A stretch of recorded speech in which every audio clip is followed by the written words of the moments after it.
ஆக்கிரமிக்கப்பட்ட Tel Aviv பிரதேசத்தினை இலக்கு வைத்து அதிரடியான ட்ரோன் தாக்குதல்களை மேற்கொண்ட யெமன் ஹவுதி இராணுவத்தினர் சிரியாவிலே உள்ள ரஷ்ய இராணுவ தளத்தினையும் ரஷ்யாவின் ஆயுத கிடங்குகளையும் இலக்கு வைத்து வான்வழி தாக்குதல்களை மேற்கொண்ட இஸ்ரேலிய ஆக்கிரமிப்பு.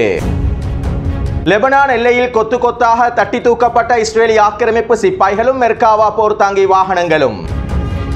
ஈரானின் அணு ஆயுத தளங்களை இலக்கு வைத்து இஸ்ரேலிய ஆக்கிரமிப்பு தாக்குதல்களை மேற்கொள்ளப் போகின்றதா? பல பிரதேசங்களினூடாக தரைவழி தாக்குதல்களை ஆரம்பித்த இஸ்ரேலிய ஆக்கிரமிப்பும் லெபனான் யுத்த களத்தினுடைய உண்மையான கள நிலவரங்களும்.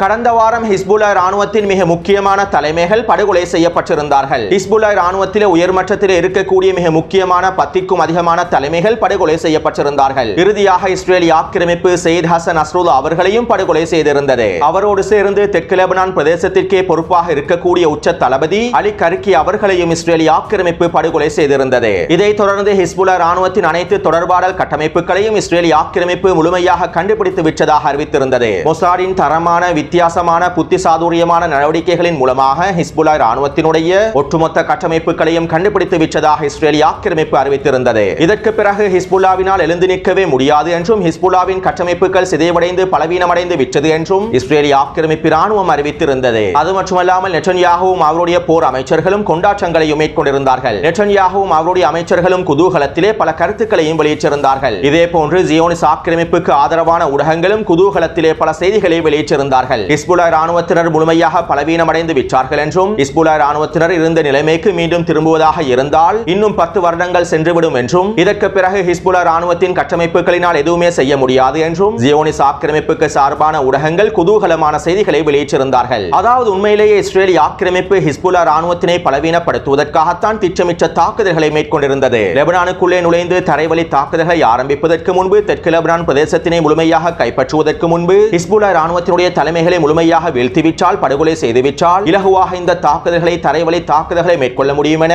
இஸ்ரேலிய ஆக்கிரமிப்பு தந்திரமாக திட்டங்களை வகுத்திருந்தது. இவ்வளவு காலமாக தெற்கு லெபனான் பிரதேசத்திலே பலமாக இருந்த ஹிஸ்புல்லா இராணுவத்தினை முழுமையாக பலவீனமான நிலைக்கு தள்ளியதற்கு பிறகு இந்த தரைவழி தாக்குதல்களை மேற்கொள்ள வேண்டும் என்றும் நெட்டன்யாஹுவும் அவருடைய போர் அமைச்சர்களும் சிறந்த திட்டங்களை வகுத்திருந்தார்கள். இந்த திட்டங்களுக்கு அமைவாகத்தான் இஸ்ரேலிய ஆக்கிரமிப்பு கடந்த வாரம் இந்த படுகொலை தாக்குதல்களை மேற்கொண்டிருந்தது. மேலும் ஹிஸ்புல்லா இராணுவத்தின் தலைமைகள் முழுமையாக வீழ்த்தப்பட்டிருப்பதனால் ஹிஸ்புல்லா இராணுவத்தின் தொடர்பாடல் கட்டமைப்புகளும் முழுமையாக சிதைக்கப்பட்டிருப்பதனால் இஸ்ரேலிய ஆக்கிரமிப்பு நேற்றைய தினம் லெபனானுக்குள்ளே தரைவழி தாக்குதல்களையும் ஆரம்பித்தது. இவ்வாறு இஸ்ரேலிய ஆக்கிரமிப்பு தெற்கு லெபனான் பிரதேசத்திற்குள்ளே தரைவழி தாக்குதல்களை ஆரம்பித்து ஓரிரு மணித்தியாலங்களுக்குள்ளேயே அவர்களுடைய குதூகலங்கள் அனைத்தும் முடிவுக்கு கொண்டு வரப்பட்டிருந்தன. இஸ்ரேலிய ஆக்கிரமிப்பின் ஒரு வார கொண்டாட்டங்கள் முடிவுக்கு கொண்டு வரப்பட்டிருந்தன.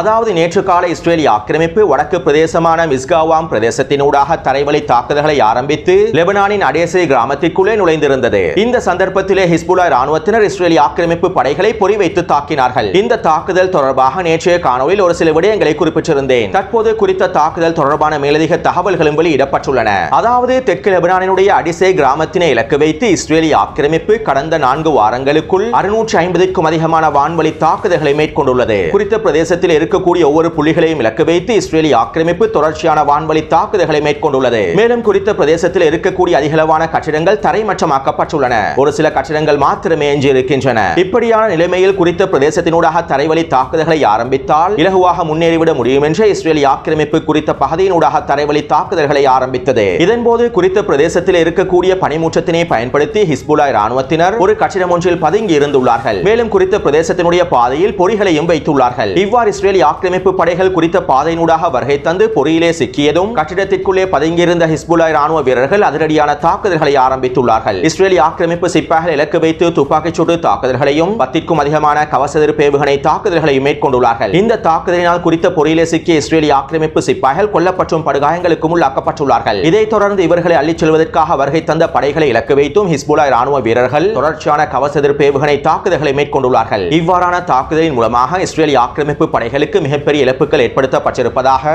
இஸ்ரேலிய ஆக்கிரமிப்பின் எடியோ தூடகமே குறிப்பிட்டுள்ளது. அத்தோடு ஹிஸ்புல்லா இராணுவத்தினுடைய இந்த பொறியிலே சிக்கியிருப்பது ஏகோஸ் படைப்பிரிவினரும் கோலானி படைப்பிரிவினருமாகும். படைப்பிரிவாகும். இஸ்ரேலிய ஆக்கிரமிப்பு ராணுவத்தில் இருக்கக்கூடிய மிக முக்கியமான விசேட சிறப்பியல்புகளை கொண்டிருக்கக்கூடிய படைப்பிரிவுகளில் ஒன்றுதான் இந்த ஏகோஸ் படைப்பிரிவாகும். ஹிஸ்புல்லா ராணுவத்தின் ரத்வான் படைக்கு எதிராக தாக்குதல்களை மேற்கொள்வதற்காக சிறப்பு பயிற்சி வழங்கப்பட்ட படையையே இந்த ஏகோஸ் படைப்பிரிவு என்று அழைப்பார்கள். கிட்டத்தட்ட 8 வருடங்களாக இவர்களுக்கு பயிற்சிகள் வழங்கப்பட்டுள்ளன. ஹிஸ்புல்லா ராணுவத்தின் ரத்வான் படையினை வீழ்த்துவதற்கான பயிற்சிகள் வழங்கப்பட்டுள்ளன. மேலும் சைப்ரஸ் நாட்டிலும் இவர்களுக்கு விசேட பயிற்சிகள் வழங்கப்பட்டிருப்பதாக தெரிவிக்கப்படுகின்றது. எனவே இந்த ஏகோஸ் படைப்பிரிவை சேர்ந்தவர்களும் கோலானி படைப்பிரிவை சேர்ந்தவர்களுமே குறித்த பொறியிலே சிக்கியுள்ளார்கள். அது மட்டுமல்லாமல் ஹிஸ்புல்லா ராணுவத்தின் சாதாரண முன்வரிசை வீரர்களினாலேயே இவர்கள் அழிக்கப்பட்டுள்ளார்கள். ரத்வான் படைக்கு எதிராக தாக்குதல்களை மேற்கொள்வதற்கு பயிற்சிகள் வழங்கப்பட்ட இஸ்ரேலிய ஆக்கிரமிப்பு சிப்பாய்களினால் ஹிஸ்புல்லா ராணுவத்தின் சாதாரண முன்வரிசை வீரர்களுக்கு எதிராக கூட தாக்குதல்களை மேற்கொள்ள முடியவில்லை. இதனை உறுதிப்படுத்தும் முகமாக அல் மாயாதீன் ஊடகமும் செய்திகளை வெளியிட்டுள்ளது. லெபனான் யுத்த களத்தில் இன்னும் ரத்வான் படையினர் களமிறக்கப்படவில்லை. ஹிஸ்புல்லா ராணுவத்தின் சாதாரண முன்வரிசை வீரர்கள் தான் களமிறக்கப்பட்டுள்ளார்கள் என்றும் அல் மாயாதீன் ஊடகமும் உறுதிப்படுத்தியுள்ளது. அத்தோடு ஹிஸ்புல்லா ராணுவத்தின் இந்த பொறியிலே சிக்கிய இஸ்ரேலிய ஆக்கிரமிப்பு வீரர்களில் 8 பேர் முழுமையாக அழிக்கப்பட்டிருப்பதாக இஸ்ரேலிய ஆக்கிரமிப்பு ஊடகங்கள் குறிப்பிட்டுள்ளன. அதே நேரம் சில சர்வதேச ஊடகங்களுடைய கருத்துக்களின்படி 16க்கும் அதிகமான இஸ்ரேலிய ஆக்கிரமிப்பு சிப்பாய்கள் அழிக்கப்பட்டிருப்பதாக தெரிவிக்கப்படுகின்றது. மேலும் குறித்த தாக்குதலில் 40க்கும் அதிகமான இஸ்ரேலிய ஆக்கிரமிப்பு சிப்பாய்கள் படுகாயமடைந்திருப்பதாக CNN ஊடகமும் உறுதிப்படுத்தியுள்ளது. அது மட்டுமல்லாமல் இஸ்ரேலிய ஆக்கிரமிப்பு வைத்தியசாலை வட்டார செய்திகளுக்கு அமைவாக 47க்கும் அதிகமான இஸ்ரேலிய ஆக்கிரமிப்பு சிப்பாய்கள் படுகாயமடைந்துள்ளார்கள். எனவே ஒட்டுமொத்தமாக எடுத்து நோக்கும் போது 20க்கும் அதிகமான இஸ்ரேலிய ஆக்கிரமிப்பு சிப்பாய்கள் அழிக்கப்பட்டுள்ளார்கள். 50க்கும் அதிகமான இஸ்ரேலிய ஆக்கிரமிப்பு சிப்பாய்கள் படுகாயமடைந்துள்ளார்கள். எப்போதும் இஸ்ரேலிய ஆக்கிரமிப்பு ராணுவம் இழப்புகளை மறைத்து குறைவான எண்ணிக்கையினையே வெளியிடுவார்கள். அதே போன்று இன்னும் ஒரு மிக முக்கியமான விடயம் என்னவென்றால் ஏகோஸ் படைப்பிரிவினுடைய முக்கியமான தளபதி ஒருவரும் அழிக்கப்பட்டுள்ளார். அடுத்து அடிசே பிரதேசத்திலே ஹிஸ்புல்லா ராணுவத்தினர் தரமான தாக்குதல்களை மேற்கொண்டதை தொடர்ந்து இஸ்ரேலிய ஆக்கிரமிப்பு ராணுவம் குறித்த பிரதேசத்திலிருந்து பின்வாங்கியுள்ளது. பல இஸ்ரேலிய ஆக்கிரமிப்பு சிப்பாய்கள் பின்வாங்கி தெரித்து ஓடியிருப்பதாகவும் லெபனான் ஊடகங்கள் குறிப்பிடுகின்றன. அது மட்டுமல்லாமல் இஸ்ரேலிய ஆக்கிரமிப்பு ராணுவம் அவசர விசேட செய்தி ஒன்றையும் இஸ்ரேலிய ஆக்கிரமிப்பு சிப்பாய்களுக்கு வழங்கியது. லெபனானுக்குள்ளே தரைவழி தாக்குதல்களை மேற்கொள்ளும் சந்தர்ப்பத்தில் ஹிஸ்புல்லாவின் ரத்வான் படையினர் உங்களை கடத்திச் செல்வதற்கு முற்படலாம். இதனை தடுக்க முகமாக எதையெல்லாம் செய்ய முடியுமோ அனைத்தையும் செய்து விடுங்கள் என இஸ்ரேலிய ஆக்கிரமிப்பு ராணுவம் சிப்பாய்களுக்கு கட்டளையிட்டுள்ளது. அதாவது தெற்கு லெபனான் பிரதேசத்திற்குள்ளே நுழைந்திருக்கக்கூடிய இஸ்ரேலிய ஆக்கிரமிப்பு சிப்பாய்களை ஹிஸ்புல்லாவின் ரத்வான் படையினர் உயிரோடு கடத்திச் செல்வதற்கான வாய்ப்புகள் அதிகமாகவே இருக்கின்றன. இஸ்ரேலிய ஆக்கிரமிப்பு சிப்பாய்களை உயிரோடு கடத்திச் சென்று பணைய கைதிகளாக பிடிப்பதற்கான வாய்ப்புகள் அதிகமாகவே இருக்கின்றன. மேலும் இவ்வாறான சந்தர்ப்பங்களின் போது ஹிஸ்புல்லாவின் ரத்வான் படையிடம் சிக்கிக் கொள்ளாமல் இருப்பதற்கு உயிரோடு சிக்கிக் கொள்ளாமல் இருப்பதற்கு நீங்கள் உங்களையே துப்பாக்கியால் சுட்டு தற்கொலை செய்து கொள்ளுங்கள் என்பதனையே இஸ்ரேலிய ஆக்கிரமிப்பு மறைமுகமாக சிப்பாய்களுக்கு குறிப்பிட்டுள்ளது. இதற்கு தான் இஸ்ரேலிய ஆக்கிரமிப்பு தரப்பினர் ஹனிபல் தாக்குதல் என்று குறிப்பிட்டுள்ளார்கள். அத்தோடு ஹிஸ்புல்லா ராணுவத்தினரும் இஸ்ரேலிய ஆக்கிரமிப்பு சிப்பாய்களை பணைய கைதிகளாக பிடிப்பதற்கான திட்டங்களை வகுத்துள்ளார்கள். காசாவின் யுத்தகலத்தை போன்று லெபனான் யுத்தகலத்திலும் பணைய கைதிகள் பிடிபடுவார்களாக இருந்தால் அது இஸ்ரேலிய ஆக்கிரமிப்புக்கு மிகப்பெரிய அழுத்தத்தினை ஏற்படுத்தும் என்றும் எதிர்கால பேச்சுவார்த்தைகளின் போதும் அழுத்தங்களை ஏற்படுத்தும் என்றும் தெரிவிக்கப்படுகின்றது. அடுத்து அடிசே பிரதேசத்திலிருந்து பின்வாங்கி இஸ்ரேலிய ஆக்கிரமிப்பு படையினர் 4 மணித்தியாலங்களுக்கு பிறகு மீண்டும் குறித்த பிரதேசத்தினூடாகவே நுழைந்தார்கள். இதன்போது இஸ்ரேலிய ஆக்கிரமிப்பு படைகள் மெர்காவா போர்த்தாங்கி வாகனங்களை பயன்படுத்தினார்கள். மெர்காவா போர்த்தாங்கி வாகனங்களுக்குள்ளே இருந்து கொண்டு குறித்த கிராமத்தினை கடந்தார்கள். இந்த சந்தர்ப்பத்திலே ஹிஸ்புல்லா ராணுவத்தினர் இவர்களை சுற்றி வளைத்து தாக்குதல்களை மேற்கொண்டார்கள். இஸ்ரேலிய ஆக்கிரமிப்பு ராணுவத்தின் முன்வரிசையிலே சென்று கொண்டிருந்த 3 மெர்காவா போர்த்தாங்கி வாகனங்களையும் கவசதிர் பேவுகணை மூலமாக தாக்கி அழித்துள்ளார்கள். 3 மெர்காவா போர்த்தாங்கி வாகனங்களும் ஒரே நேரத்தில் கொத்தாக தட்டி தூக்கப்பட்டுள்ளன.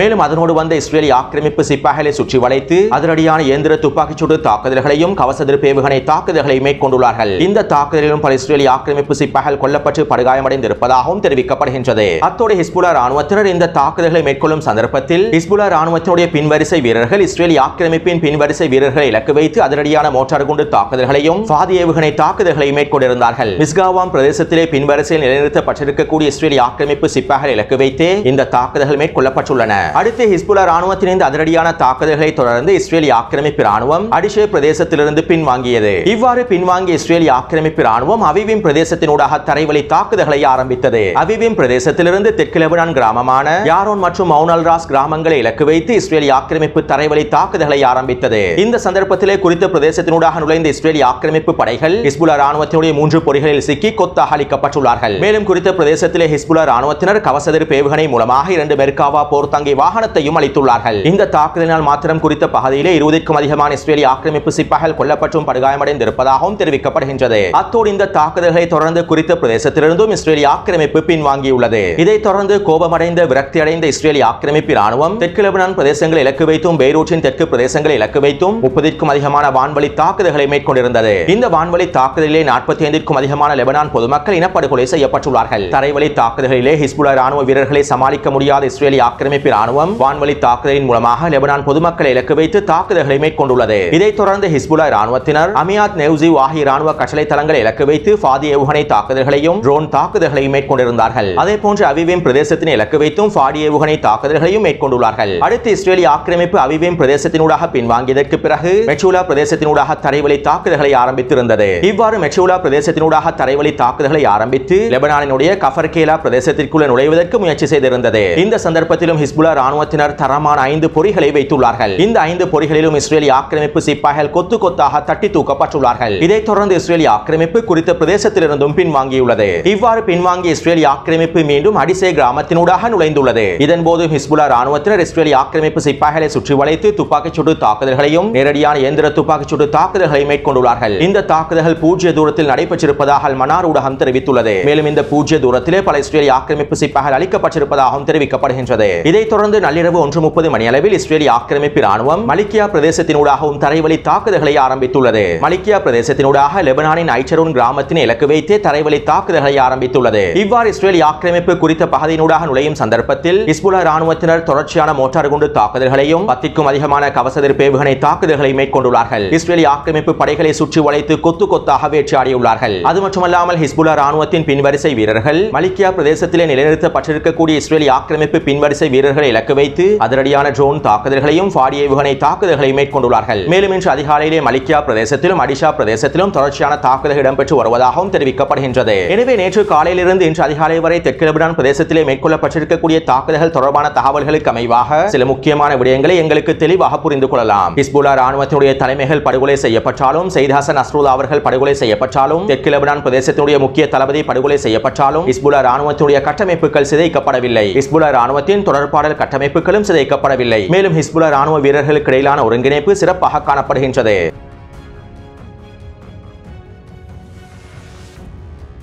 இன்று அதிகாலையில் ஹிஸ்புல்லாஹ் ராணுவத்தினர் இஸ்ரேலிய ஆக்கிரமிப்பு சிப்பாய்களையும் மெர்காவா போர்த்தாங்கி வாகனங்களையும் கொத்து கொத்தாக தட்டி தூக்கி கொண்டிருக்கக்கூடிய சந்தர்ப்பத்தில் யமன் ஹவுதி ராணுவத்தினரும் அவர்களுடைய தரமான வீரியமான தாக்குதல்களை மேற்கொண்டிருந்தார்கள். ஆரம்பமாக ஆக்கிரமிக்கப்பட்ட டெல் அவீவ் பிரதேசத்தினை இலக்கு வைத்து 3 யஃபா ட்ரோன் தாக்குதல்களை மேற்கொண்டிருந்தார்கள். இவற்றிலே ஒரு ட்ரோனை மாத்திரமே இஸ்ரேலிய ஆக்கிரமிப்பினால் சுட்டு வீழ்த்த முடிந்தது. மேலும் 2 ட்ரோன்களும் இஸ்ரேலிய ஆக்கிரமிப்பின் டெல் அவீவ் மேற்கு பிரதேசத்திலே விழுந்து சேதத்தினை ஏற்படுத்தி இருந்தன. இதைத் தொடர்ந்து யமன் ஹவுதி ராணுவத்தினர் 2வது அலையாக 4 யஃபா ட்ரோன்களை ஏவியிருந்தார்கள். இந்த 4 ட்ரோன்களும் டெல் அவீவின் மேற்கு பிரதேசத்தில் பல புள்ளிகளை இலக்கு வைத்து தாக்கியிருந்தன.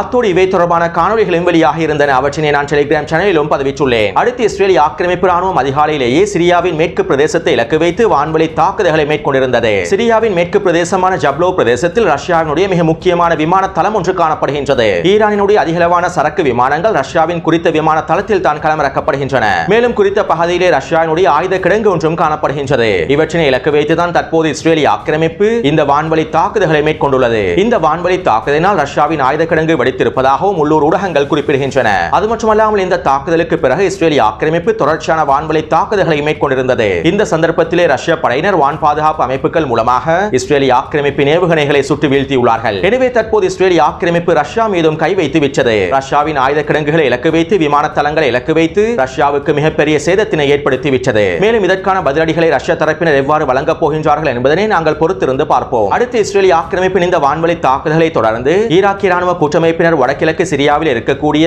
ஷத்தாதி அமெரிக்க ராணுவ தளத்தினை இலக்கு வைத்து 4 ட்ரோன் தாக்குதல்களையும் 10க்கும் அதிகமான ஏவுகணை தாக்குதல்களை மேற்கொண்டுள்ளார்கள். இந்த தாக்குதலினால் குறித்த அமெரிக்க விமான தளத்திலே பாரிய வெடிப்புகள் ஏற்பட்டிருப்பதாகவும் ஈராக்கிய ஊடகங்கள் குறிப்பிடுகின்றன. அடுத்து இஸ்ரேலிய ஆக்கிரமிப்பு ஈரானுக்கு எதிரான உச்சக்கட்ட கடுமையான தாக்குதல்களை மேற்கொள்ளப் போவதாக தெரிவித்துள்ளது. நேற்றிரவு நடைபெற்ற போர் அமைச்சரவை கூட்டத்தில் இஸ்ரேலிய ஆக்கிரமிப்பு ஈரானுக்கு எதிரான மிக கடுமையான தாக்குதல்கள் மேற்கொள்ளப்பட வேண்டும் என முடிவுகள் எடுக்கப்பட்டிருப்பதாகவும் இஸ்ரேலிய ஆக்கிரமிப்பு ஊடகங்கள் செய்திகளை வெளியிட்டுள்ளன. அதேபோன்று இஸ்ரேலிய ஆக்கிரமிப்பு ராணுவம் ஈரானின் அணு ஆயுத தளங்களை இலக்கு வைத்து தாக்குதல்களை மேற்கொள்வதற்கு தயாராக இருப்பதாகவும் தெரிவிக்கப்படுகின்றது. இப்படியான நிலைமையில் ஜோ பைடன் இவ்வாறு தெரிவித்துள்ளார். ஈரானின் அணு ஆயுத தளங்களை இலக்கு வைத்து தாக்குதல்களை மேற்கொள்வதனை நாங்கள் ஆதரிக்கவில்லை. அதே நேரம் ஈரானுக்கு எதிரான பதிலடி தாக்குதலை வழங்குவதற்கான எல்லாவிதமான உரிமையும் இஸ்ரேலுக்கு இருக்கின்றது. மேலும் அதற்கான எல்லாவிதமான உதவிகளையும் நாங்கள் வழங்குவோம். அத்தோடு ஈரானுக்கு எதிரான தாக்குதல்கள் விகிதாசார முறையில் இருக்க வேண்டும் என்றும் ஜோ பைடன் குறித்த அறிக்கையிலே தெரிவித்துள்ளார். அத்தோடு இஸ்ரேலிய ஆக்கிரமிப்பு ஈரானுக்கு எதிரான நேரடியான தாக்குதல்களை மேற்கொள்ளாமல் சிரியாவிலும் யெமனிலும் இருக்கக்கூடிய ஈரானிய தளங்களையும் புள்ளிகளையும் இலக்கு வைத்து தாக்குதல்களை மேற்கொள்வதற்கு திட்டங்கள் தீர்மானங்கள் எடுக்கப்படுவதற்கான வாய்ப்புகள் அதிகமாக இருப்பதாகவும் பொலிட்டிகோ ஊடகமானது செய்திகளை வெளியிட்டுள்ளது. எனவே இது எவ்வாறு இருப்பினும் தற்போதைய நிலைமையானது அடுத்த கட்டத்தை நோக்கி நகர்ந்து கொண்டிருக்கின்றது. ஒரு மிகப்பெரிய மத்திய கிழக்கு போரை நோக்கி நகர்ந்து கொண்டிருக்கின்றது. எனவே இந்த காணொலி தொடர்பான கருத்துக்களை பதிவிடுங்கள். அடுத்த காணொலியினை விரைவாக பதிவிடுகின்றேன். தொடர்ந்து என்னோடு இணைந்திருங்கள். நன்றி, வணக்கம்.